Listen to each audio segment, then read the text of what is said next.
Bonjour tout le monde. Aujourd'hui, dans cette séance, je vais vous donner la correction de l'exercice que je vous ai déjà fourni la semaine dernière. Donc, avant de commencer la correction de l'exercice, je vais vous faire un rappel sur le patrimoine. Donc, comme on a déjà expliqué, et comme vous savez bien sûr, le patrimoine est l'ensemble des biens, créances et disponibilités que possède une personne à un moment donné. Bien sûr, après déduction de l'ensemble des dettes. Donc, le patrimoine d'une personne se compose de deux éléments. Les biens, créances et disponibilités qu'il possède, ce sont bien sûr des éléments positifs, et les dettes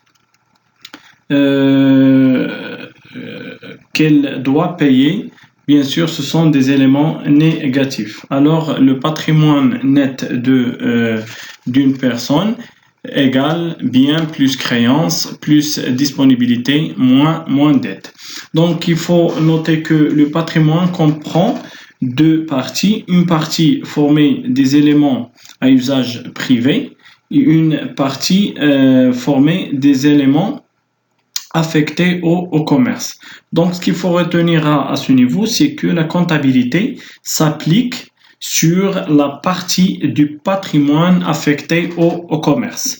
Donc, cette partie exprime la situation patrimoniale de l'entreprise, c'est-à-dire les biens qu'il possède ou les emplois et les dettes qu'il doit payer ou les ressources. Donc, pour illustrer ce qu'on vient d'expliquer, je vous propose l'exemple suivant. Alors, le patrimoine de l'entreprise de M. Ibrahim se caractérise par les éléments suivants. Donc, l'entreprise de M. Ibrahim, il a un magasin d'un montant de 280 000 dirhams, un véhicule de 120 000 dirhams, du mobilier de bureau 15 000 dirhams, un stock de marchandises 5 000 dirhams, un ordinateur 4 500 dirhams, des créances sur ses clients 8 500 dirhams, des dettes envers ses fournisseurs 10 000 dirhams, un emprunt d'une longue durée auprès de sa banque 100 000 dirhams, des espèces en caisse de 2500 dirhams et finalement des avoirs à la banque 1800 dirhams. Donc le travail à faire, c'est calculer le patrimoine net de l'entreprise de M. Ibrahim. Donc, la première chose à faire dans cet exemple, c'est de classer chaque élément de l'entreprise de M. Ibrahim dans la catégorie où il fait partie, c'est-à-dire est-ce qu'il s'agit d'un bien, est-ce qu'il s'agit d'une créance, des disponibilités ou d'une dette. Donc, comme vous voyez, bien sûr, le magasin, le véhicule, le mobilier de bureau, le stock de marchandises, l'ordinateur, donc tous ces éléments-là, ce sont des biens. Et on a aussi les créances sur clients, ce sont des créances. Et les disponibilités, les avoirs à la banque et les espèces en caisse. On a deux autres éléments, à savoir bien sûr l'emprunt auprès de la banque et les dettes envers fournisseurs. Donc ces deux éléments, ce sont des dettes. Et pour calculer le patrimoine net, bien sûr, c'est les biens plus les créances, plus disponibilité, moins les dettes et on trouve un résultat d'IL 327 300 les capitaux propres de l'entreprise de M. Ibrahim.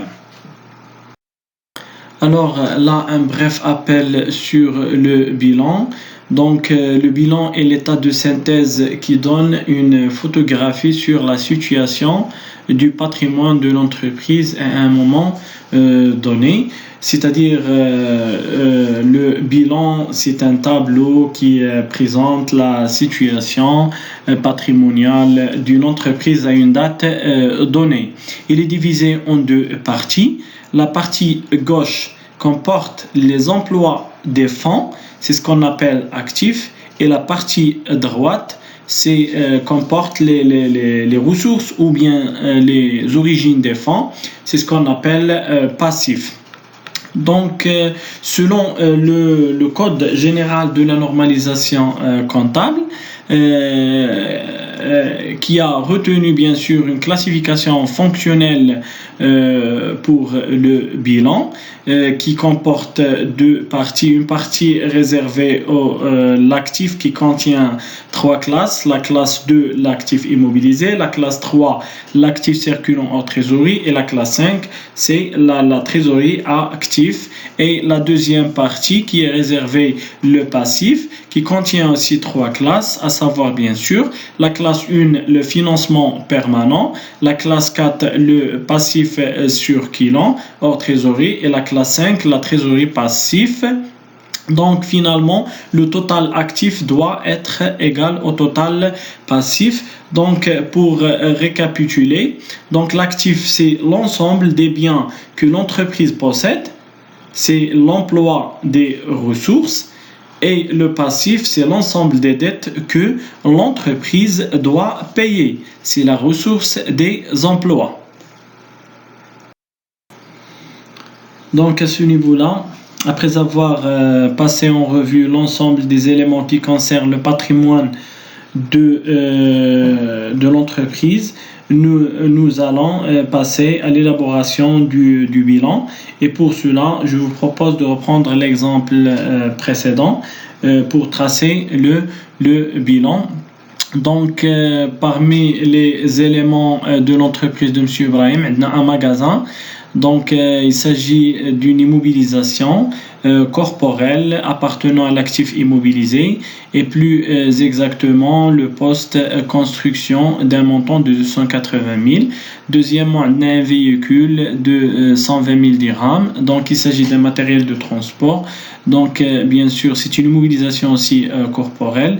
On va le classer. Le poste matériel de transport, aussi on a l'élément mobilier de bureau, l'ordinateur. Donc les deux éléments constituent le poste mobilier matériel de bureau d'un montant de 19 500, c'est-à-dire 15 000 plus 4 500. Par la suite, on a un stock de marchandises. Le stock de marchandises, donc, il fait partie de l'actif circulant hors trésorerie. Donc, on a classé le stock de marchandises dans le poste marchandises, 5 000 dirhams. Par la suite, on a des créances sur les clients de l'entreprise de M. Ibrahim d'un montant de 8 500 dirhams. Donc on va les classer dans la rubrique créances de l'actif circulant, et plus exactement dans le poste client et compte rattaché. Ensuite, on a des dettes envers ses fournisseurs, donc d'un montant de 10 000 dirhams. Ce sont des dettes du passif circulant, et plus exactement le poste fournisseur et compte rattaché, le montant de 10 000 dirhams. Aussi, on a un emprunt d'une longue durée auprès de sa banque. Ce sont des dettes de financement. Donc on va classer cet emprunt dans la rubrique dette de financement, et plus exactement dans le poste autre dette de financement d'un montant de 100 000 dirhams. On a aussi des espèces en caisse, donc on va les classer dans la trésorerie active, le montant d'IL 2500, et dernièrement des avoirs à la banque d'un montant de 2800 dirhams. On va les classer dans la trésorerie aussi active, et plus exactement FLA Bank. Donc pour calculer le patrimoine net, donc on a dit tout à l'heure qu'il est égal au bien plus créances plus disponibilité moins les dettes. C'est les capitaux propres, c'est le capital personnel qui est égal à 327 300. Alors, après avoir rappelé la notion du patrimoine ainsi que la notion du bilan, on passe à la correction de l'exercice, objet de cette vidéo. Donc, l'entreprise Salama est une entreprise individuelle spécialisée dans la production et la commercialisation des produits laitiers. Au 31/12/2016, il vous remet les états des comptes de situation et de gestion suivants. Donc, la première chose à faire pour faciliter le travail, donc, il faut classer les éléments de l'exercice selon la classification du bilan, c'est-à-dire faire la distinction entre les éléments d'actifs et les éléments du passif dans un premier temps. Par la suite, on va faire la classification selon les différentes classes d'actifs et du passif. Et bien sûr, comme vous savez, le modèle du bilan est normalisé, voire bien sûr le plan comptable marocain. Donc, on va juste faire classifier.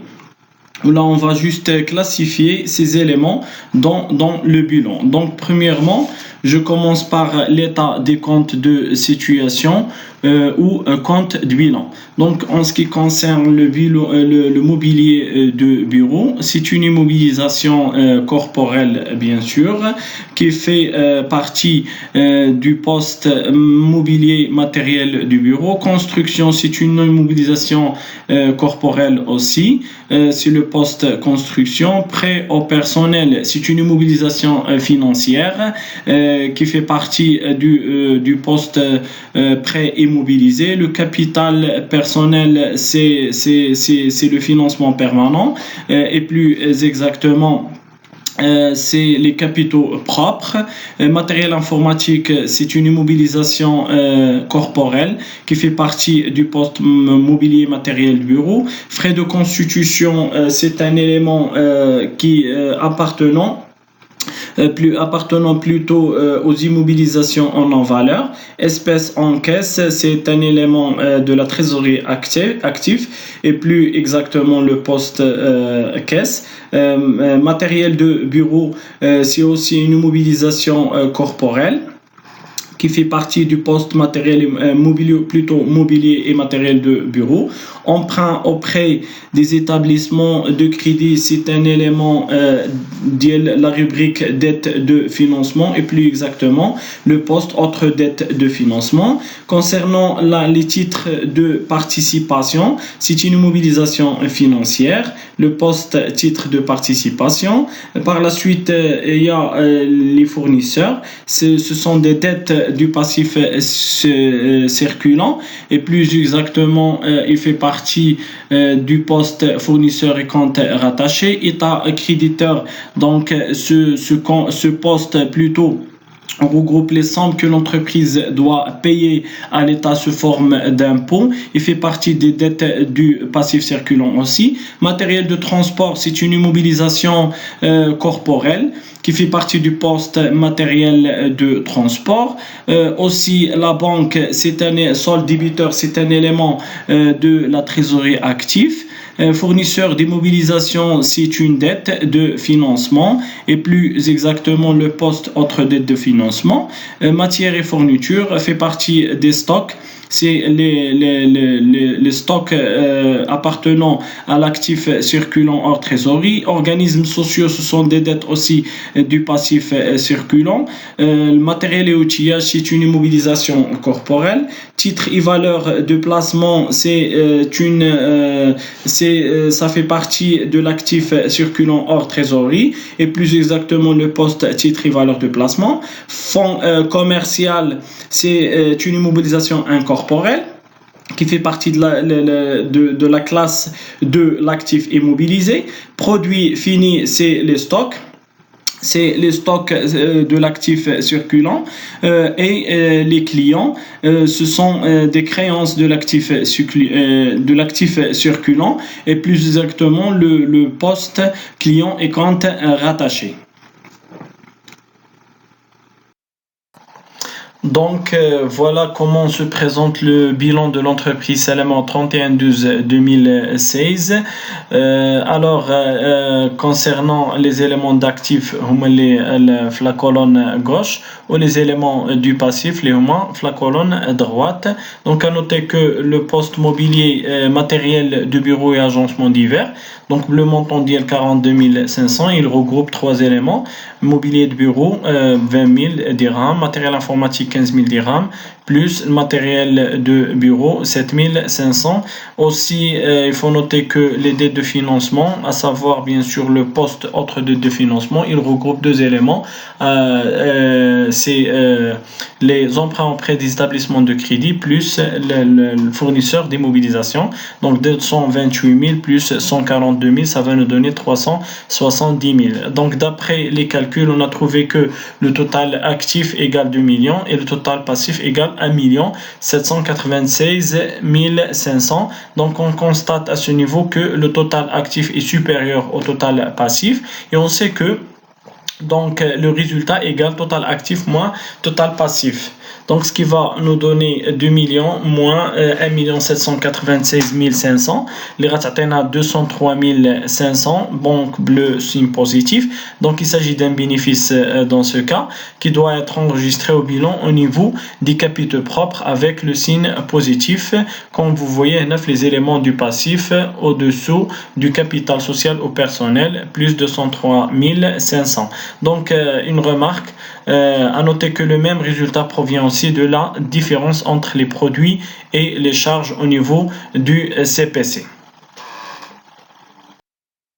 Bon courage et merci pour votre attention. À la prochaine vidéo pour compléter la deuxième partie, ou là pour faire la correction de la deuxième partie de l'exercice.